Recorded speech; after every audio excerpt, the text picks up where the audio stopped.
एक बार महात्मा बुद्ध अपने शिष्यों के साथ एक गांव में आए थे। उनकी आने की खबर सुन के सारे गांव के लोग उनके पास उनका आशीर्वाद लेने पहुंचे। उस गांव में एक व्यापारी भी रहता था जो कि अपने बच्चों के साथ अपना व्यापार चलाया करता था।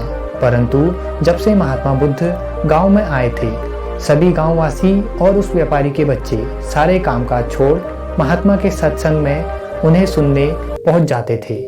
व्यापारी सोचने लगा, ये तो उसके बच्चों के समय की बर्बादी है।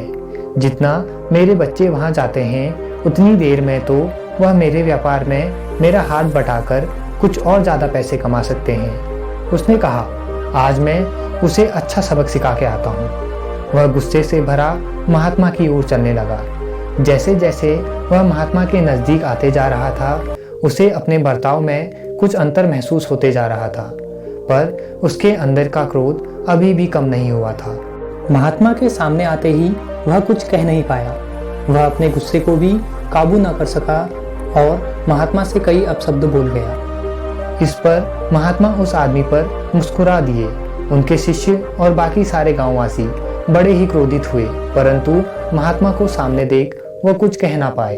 व्यापारी देखता है कि इतना कुछ होने के बाद भी बाकी सारे लोग शांत हैं और महात्मा भी मुस्कुरा रहे हैं। वह सोचता है, अगर कुछ देर और रुका तो शायद वह गुस्से में क्या कर बैठे। इसलिए वह घर लौट आता है, पर उसके सामने से महात्मा का मुस्कुराता हुआ चेहरा जा नहीं रहा था। अपने पूरे जीवन में वह ऐसे आदमी से पहली बार मिला था जिसने उसकी बदतमीजी का जवाब इस तरीके से दिया था। उस रात वह सो भी नहीं पाता है। वह पूरी रात कांपते रहा। उसे समझ नहीं आ रहा था कि उसके साथ यह क्या हो रहा है। उसके लिए जैसे पूरी दुनिया ही पलट गई थी।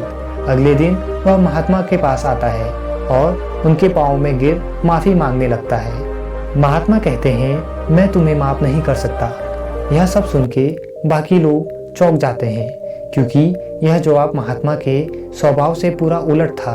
वह अपने पूरे जीवन में सभी लोग, चाहे उनका भूतकाल जैसा भी हो, सभी के लिए करुणामय रहे थे और अब वह व्यापारी को माफ़ी देने को मना कर रहे थे। सभी को आश्चर्य देख महात्मा बोले, मैं क्यों तुम्हें माफ़ करूं जब तुमने कुछ किया ही नहीं है। व्यापारी बोलता है, आप शायद मुझे भूल गए हैं। मैं वही हूँ जिसने कल आपके साथ दुर्व्यवहार किया था। महात्मा बोले, वह आदमी तो अब है ही नहीं, और अगर मैं कभी उससे मिलूंगा तो मैं उसे बता दूंगा कि वह तुम्हें माफ़ कर दे। अभी आज के दिन कोई आदमी यहाँ है तो वह मैं और तुम हो। तुम बड़े ही अच्छे इंसान हो और तुमने कोई गलत काम किया ही नहीं है। वह आदमी महान है जो दूसरों की गलतियों को भूलकर उसे माफ़ कर दे और उसे इसका एहसास भी ना होने दे कि उसने कोई गलती की थी।